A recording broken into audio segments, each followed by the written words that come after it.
What is good? Everything that elevates the feeling of power in man, the will to power, power itself. Friedrich Nietzsche, the Antichrist. Friedrich Nietzsche is one of the most provocative and controversial thinkers in the history of philosophy. His ideas often challenge deeply ingrained beliefs, forcing us to rethink concepts like morality, weakness, and strength. But did he really despise the weak? And what exactly did he mean by weak? Nietzsche is not easy to interpret, and perhaps that is what makes him so fascinating. His sharp critiques of traditional morality, particularly Judeo-Christian morality, lead many to believe he advocated a philosophy of pure disdain for the vulnerable. However, behind his harsh words lies a profound reflection on human nature and the values we choose to adopt. Throughout this video, we will explore what Nietzsche truly understood by the weak. For him, weakness was not merely a matter of physical or economic condition, but a state of mind, a way of living that denied life, creativity, and the courage to reinvent oneself. His disdain for weakness was not gratuitous. He saw it as the primary obstacle to fully realizing human potential. However, before jumping to conclusions, we must deconstruct the stereotypes associated with Nietzsche. His thinking is not about dividing the world simplistically into the strong and the weak. He was more interested in criticizing value systems that, in his view, perpetuated mediocrity and stifled greatness. And so, here's the invitation. Was Nietzsche's disdain for the weak an attack on those in vulnerable situations, or was he challenging us to abandon excuses, resentment, and everything that prevents us from affirming life with strength and courage? In this video, we will unravel the layers of this controversial topic and understand how Nietzsche saw the world and perhaps how he would view us today. To understand Nietzsche's disdain for the weak, it is essential to dive into the context in which he lived and wrote. In the late 19th century, Europe was undergoing profound transformations. The Industrial Revolution, political tensions, and the advancement of science were challenging the religious and moral foundations that had sustained society for centuries. It was in this setting that Nietzsche launched his radical critique of Judeo-Christian morality, a value system he believed promoted submission and the denial of life. Nietzsche saw Judeo-Christian morality as a slave morality. This concept, central to works such as On the Genealogy of Morality, represents an inversion of values, where the qualities of the strong, such as pride, ambition, and power, are demonized, while virtues like humility, obedience, and resignation are exalted. According to him, this morality was created by those who felt powerless in the face of the powerful. Unable to compete in strength or capability, they transformed their weakness into a virtue, blaming the strong for all the world's suffering. This process of value inversion was not accidental. Nietzsche viewed slave morality as a survival strategy. For those who were marginalized, promoting an ethic based on humility and renunciation was a way to gain moral control over the strong. However, for Nietzsche, this came at a cost: the suppression of the most authentic human spirit, which he associated with creative strength, freedom, and the affirmation of life. The historical influence of this morality was immense. When fused with Christianity, it became one of the cultural pillars of Europe. For Nietzsche, this led to the domestication of humanity, creating a resentful man who blamed others or circumstances for his condition rather than striving for self-overcoming. This is where Nietzsche's disdain for the weak takes shape. He did not hate people in vulnerable or disadvantaged situations, but fiercely criticized the idea of embracing weakness as an ideal. He saw this value system as a denial of human potential, a departure from what makes us truly alive. Thus, when Nietzsche rejects the weak, he is not simply referring to a social class or physical condition. He is attacking a mindset that prefers to justify its stagnation rather than fight for transformation. For him, the true tragedy was not weakness itself, but its glorification as a supreme value. Now think about this. Are we still living under the influence of this morality today? And how might it be shaping the way we confront our own weaknesses and challenges? When Nietzsche spoke about the weak, he was not referring to physical characteristics or economic limitations. For him, weakness was, above all, a psychological and spiritual state. The weak, in his philosophical vocabulary, were those who could not or did not want to fully affirm life. They were individuals dominated by resentment, self-pity, and a constant need to blame the world for their own limitations. Nietzsche believed that the weak were defined by their rejection of what he called the will to power, that vital force driving each individual to surpass themselves, to create, and to transform the world around them. In place of this creative force, the weak embraced passivity and conformity. They preferred to settle into values that justified their stagnation, turning their inability to act into a virtue. One of the most notable forms of this mentality, according to Nietzsche, was resentment. Resentment for him was not merely the bitterness one feels toward another, but a deep psychological mechanism. It arises when an individual, unable to directly confront their difficulties, projects their dissatisfaction onto others or a larger system. This feeling turns the strength of others into something to be hated rather than admired or used as inspiration. For example, Nietzsche saw resentment in the critiques The Weak directed at the strong. The weak, incapable of competing or reaching the same level of achievement, demonized the qualities they found unattainable. Strength, creativity, and courage were reinterpreted as arrogance or oppression. This mechanism of value inversion for Nietzsche was both a means of self-protection and a way to perpetuate weakness. Another significant aspect of this weakness was its connection to the denial of life. Nietzsche criticized those who viewed the world as a place of inescapable suffering, seeking solace in promises of another existence or an unattainable ideal. For him, this reflected an inability to accept reality and embrace life in all its intensity, with its pleasures but also its pains and challenges. However, Nietzsche also acknowledged that weakness was part of the human condition. We all face moments of doubt, fear, or resentment at some point. The issue for him was not the existence of weakness, but its glorification as an ideal. When society exalts submission, humility, and self-pity as virtues, it discourages individuals from challenging themselves and seeking their own growth. So, what did Nietzsche truly despise? He despised the renunciation of human potential, the refusal to live intensely, and confront the challenges of existence.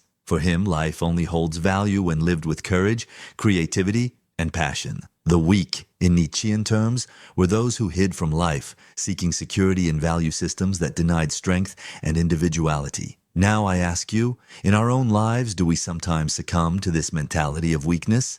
And how can we free ourselves from it to live more authentically and vigorously? For Nietzsche, strength was not a matter of physical power or domination over others. True strength was something much deeper. The ability to affirm life in all its facets, even in the face of its difficulties and contradictions. He saw strength as an expression of authenticity, creativity, and the courage to live without hiding behind comforting illusions.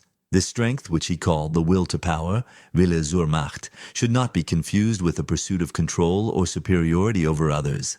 Instead, it is the fundamental drive of every living being to grow, create, and surpass itself. For Nietzsche, life only reaches its fullness when we express this drive authentically, challenging our own limits and facing the world with courage. Weakness in this context was the opposite of life affirmation. When someone succumbs to resentment, self-pity, or resignation, they are denying the power that resides within them. Nietzsche saw this as a refusal to take responsibility for one's own existence. Instead of confronting life's challenges, the weak, as he understood them, choose to blame the world, society, or even the moral values they adhere to. A powerful example of strength as life affirmation can be found in his famous idea of the eternal return. Nietzsche proposed that we should live in such a way that if we were forced to relive the same life infinitely, we would change nothing. This concept demands a radical acceptance of all aspects of existence, both pleasures and pains, as inseparable parts of the experience of being alive. For him, strength was the ability to say yes to life, even under the most challenging circumstances. Nietzsche's critique of the weak was not, therefore, an attack on people in vulnerable situations, but on those who choose a life of denial. He despised the mindset that seeks solace in systems promising a better existence in the afterlife or that exalts renunciation as a virtue. For him, truly living meant embracing the chaos, suffering, and unpredictability of life as opportunities for growth and transformation. Nietzsche also believed that this strength manifests uniquely in each individual. There is no single standard for being strong, as strength is directly tied to authenticity and fidelity to who we are. One person might demonstrate strength by facing creative challenges, another by overcoming personal fears, and yet another by resisting societal pressures to conform. But here's the question: how can we cultivate this strength? Nietzsche does not offer ready-made formulas, but challenges us to confront our weaknesses and seek a life that is truly our own. This requires the courage to abandon values that do not resonate with us and to face the discomfort of becoming responsible for our own destinies. Finally, Nietzsche warns us against the temptation to seek shortcuts. Strength is not something found in the approval of others or in promises of future rewards, but in the willingness to embrace the present in all its complexity. For him, living is an act of courage, and strength is the clearest proof that we are truly alive. So think with me, what would it be like to live with such intensity? And are we ready to say yes to life in all its fullness, as Nietzsche proposes? The writings of Nietzsche continue to resonate because, in a way, they address dilemmas that remain alive in our society. Even today, we can identify traces of what he called weakness in many aspects of contemporary life. But how should we interpret Nietzsche's disdain for the weak in light of current values? Was he merely a provocateur, or do his criticisms hold something essential for us to learn? Let us consider the modern world. We live in an era that simultaneously celebrates individualism and promotes conformity. Social media, for example, often encourages people to seek external validation instead of cultivating an authentic sense of self. It's easy to fall into the trap of measuring our worth by the standards of others' approval,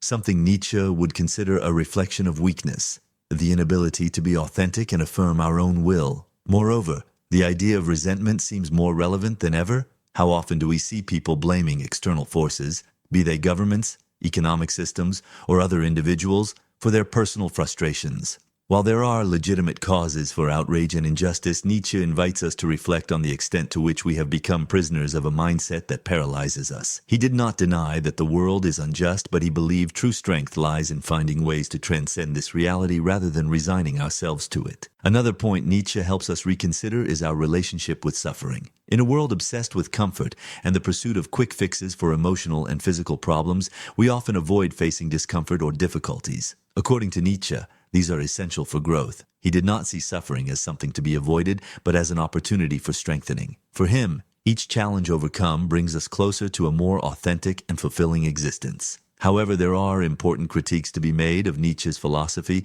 when applied to today's world. His often radical vision can be interpreted as insensitive to those facing extreme oppression or vulnerability. We cannot ignore that not everyone has the same conditions to exercise this affirmation of life. This leads us to ask, to what extent can Nietzsche's thinking be adapted to a society striving for a balance between individuality and collective empathy? Even so, there is something profoundly inspiring in Nietzsche's vision. His main message is not an invitation to despise others, but a call for each of us to abandon the victim mentality and take responsibility for our own lives. He challenges us to question the norms we follow, the values we adopt, and the excuses we use to justify our inaction. So, what would Nietzsche say about the weak today? He would probably argue that weakness does not lie in those who suffer, but in those who refuse to fight, in those who choose to blame the world instead of transforming themselves. He would remind us that true strength is not about power or material success, but about the courage to live authentically,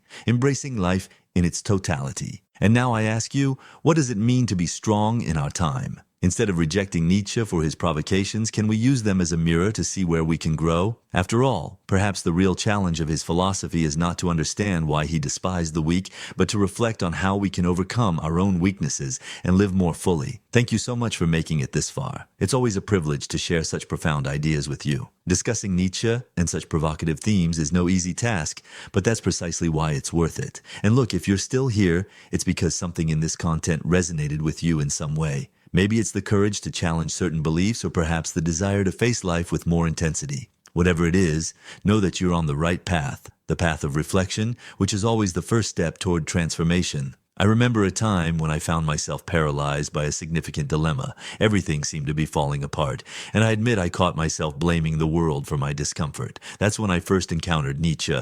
He didn't offer comfort, but a wake-up call. His idea of affirming life challenged me to stop complaining and to seek strength where I thought there was only weakness. It was uncomfortable but transformative, and that's why I believe his words still have so much to teach us. Now, a small request. No hard feelings, okay? If this video made you think, or even bothered you a little, leave a like and tell me in the comments what impacted you the most. And of course, subscribe to the channel. That way, you won't miss the upcoming philosophical discussions. Come on, admit it. You don't want Nietzsche to consider you weak for not clicking the subscribe button, right? Just kidding? Or am I? Oh, and before you go, check out the 2 videos I've selected for you. One of them deals with a concept that has probably crossed your path before, but you've never looked at it from this angle. The other? Well, let's just say it might change the way you see your own existence. I'll leave you curious, but trust me, they're exactly what you need to continue your philosophical journey. See you in the next video, and remember, philosophy is never comfortable, but it's always necessary. Until next time.